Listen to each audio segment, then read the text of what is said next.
আজকে বহুদিন পরে আবার একটি নতুন ভিডিও, আবার একটি রিলিজ ভিডিও।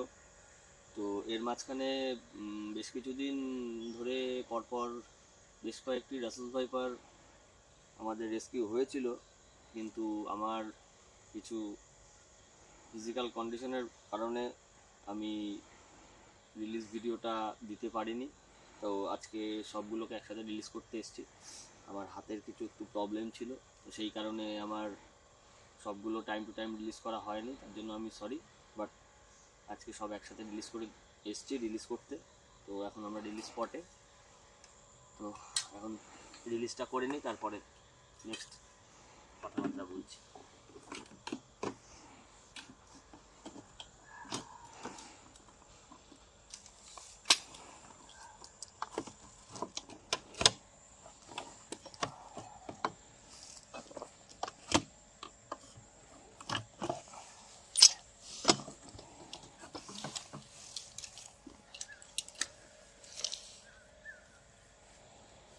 দেখে নাও,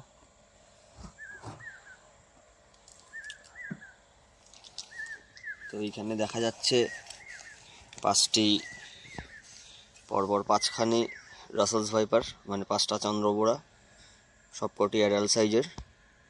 তো এইগুলোকে এক এক করে রিলিজ করা হবে এখন। সবকটি fully gravid size, fully adult size, male female উভয় বর্তমান এখানে। দুটো কাপল আছে এবং একটি সিঙ্গেল আছে। চলো এবার একটু ব্যাকে যাও, একটা একটা করে রিলিজ করা হোক।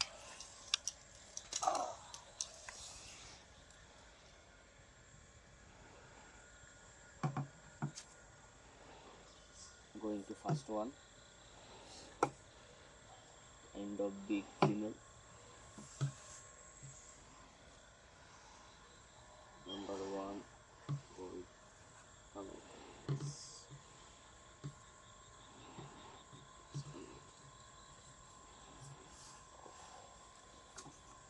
Female.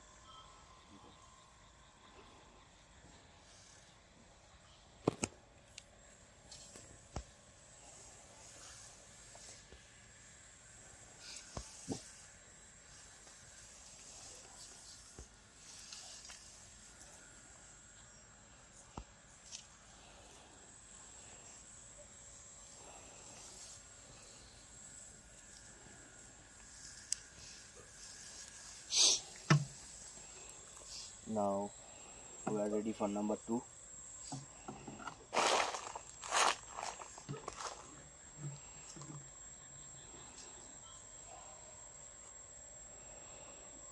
Smell, I think.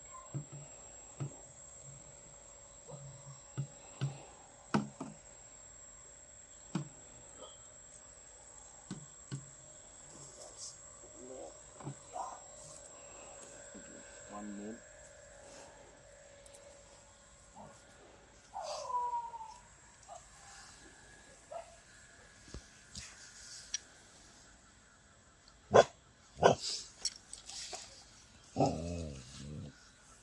Rasel viper ক্যামোফ্লেজের মাস্টার, দেখতেই পাচ্ছেন যে সুন্দর নেচারে ছেড়ে দেওয়ার সাথে সাথেই ক্যামোফ্লেজ করে নিয়েছে। কি সুন্দর, এত বড় সাপগুলোকে দেখাই যাচ্ছে না।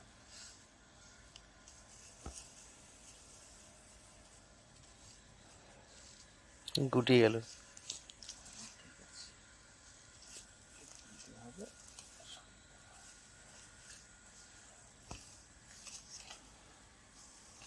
ওখানে এইদিকে আসছে, তো পায়ের কাছে চলে এসছে।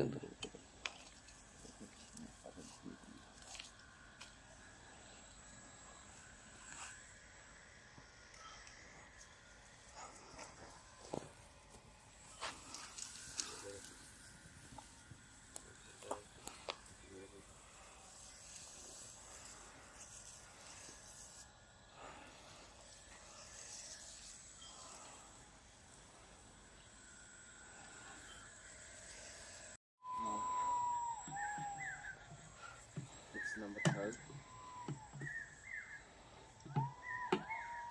it's also an fully grown size female.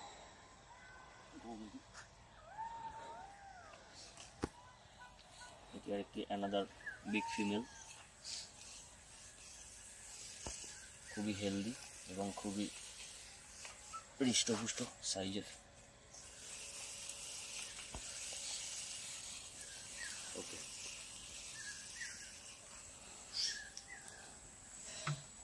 Now number 4th,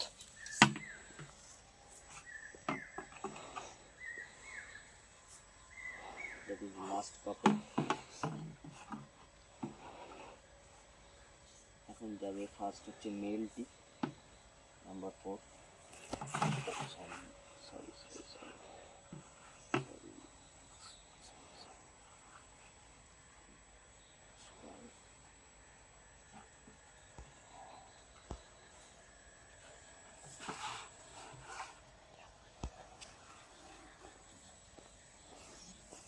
number 4 male, খুবই ছটফটে।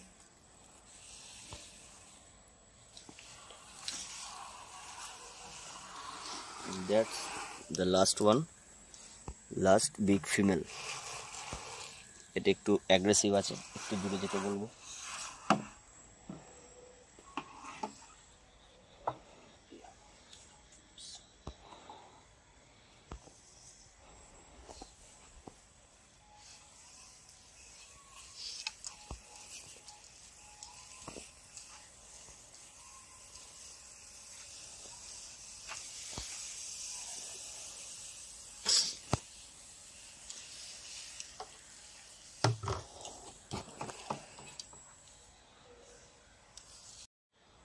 আপনারা দেখলেন পরপর 5টি রাসেলস ভাইপার আমরা রিলিজ করলাম। এই 5টি লাস্ট কয়েকদিনের রেস্কিউ ছিল। তো সবকটি ফুললি অ্যাডাল্ট সাইজ এবং ফুল হেলদি কন্ডিশনে রয়েছে। এর মধ্যে 2টি কাপল ছিল, মানে 2 জোড়া এবং একটি সিঙ্গেল ছিল। তো এখন ঠান্ডার দিন, আমি সবসময় বলছি এই টাইমটা সব সাপই হাইবারনেশন পিরিয়ডে থাকে, বাট মেনলি ভাইপারের এই টাইমটা মেটিং পিরিয়ড। যদিও এখন শেষের দিকে, ফেব্রুয়ারি মাস, ম্যাক্সিমাম মার্চের ফার্স্ট উইক অবধি, খুব বেশি হলে 10 to 9 এক্সট্রিমলি মিটিং চলবে। অলরেডি শেষের দিকে, এই এপ্রিল টু জুন এদের সমস্ত বেবি প্রডিউস শুরু হবে, বেবি প্রোডাকশন। এবং এদের যা সাইজ দেখালাম, যে সাইজের ভাইপারগুলি রিলিজ করা হলো, এরা ঠিকঠাকভাবে যদি ন্যাচারালি বাচ্চা দিতে পারে, অ্যাভারেজে 45 থেকে 62টা বাচ্চা দেয়া এদের পক্ষে সম্ভব। তো সেক্ষেত্রে বলবো যে অনেকেরই ধারণা যে চন্দ্রবোড়া সাপটি প্রত্যেক বছর নাকি আমাদের গ্রামেগঞ্জে বাড়ে, এরকম একটা প্রবাদ আছে। কিন্তু অ্যাকচুয়ালি ঘটনাটা হচ্ছে এইটা, যে এরা যেহেতু লাইভ বেবি বার্থ, মানে এদের ডিম হয় না, ডিমটা ভিতরেই মানে ফার্টিলাইজড হয়, হয়ে সলিড বাচ্চাটা বেরিয়ে আসে। সেই কারণে চন্দ্রবোড়ার প্রোডাকশানটা অন্যান্য সাপের তুলনায় অনেক বেশি। তো সেই জন্য লোকের ধারণা যে প্রত্যেক বছর চন্দ্রবোড়া সাপটা বাড়ছে, অন্য সাপ বাড়ছে না। তার কারণটা হচ্ছে একটাই, অন্য সাপ ডিম পাড়ছে, সেই ডিমগুলো বিভিন্ন কারণে নষ্ট হচ্ছে, তারপরে ডিম ফুটে যে কটা বাচ্চা হচ্ছে সেইখান থেকেও বেশ কিছু বাচ্চা নষ্ট হচ্ছে। কিন্তু এদের যে কটা বেরোচ্ছে সব কটা সলিড বাচ্চা ডিরেক্ট বেরোচ্ছে। বেরোনোর ফলে তারা মানে মায়ের পেট থেকে বেরিয়েই ডিরেক্ট নেচারে মুভ করতে শুরু করে দিচ্ছে, যার জন্য এদের নষ্ট হওয়ার চান্সটা খুবই কম। তো এইটাই হচ্ছে আমাদের চন্দ্রবোড়া এবং অন্যান্য সাপের প্রোডাকশানের মধ্যে কিছুটা ডিফারেন্স নেচার। তো সেই কারণেই অন্যান্য সাপের তুলনায় চন্দ্রবোড়ার প্রোডাকশানটা আমাদের এখানে সবচেয়ে বেশি বলে মনে হয় প্রত্যেক বছরই। তাছাড়া আর কিছুই না। মেন বিষয়টাই হচ্ছে এই জায়গায় যে চন্দ্রবোড়া ডাইরেক্ট বাচ্চা দেয়, আর যে কারণে এটা ভিভিপিরাস বলা হয়, আর অন্যান্য সাপগুলির ডিম ফুটে বাচ্চা হয়, যার জন্য এটা ওভিপিরাস। তো আশা করছি ভিডিওটি ভালো লাগবে। নেক্সট ভিডিও খুব শিগগিরই দেখা হবে।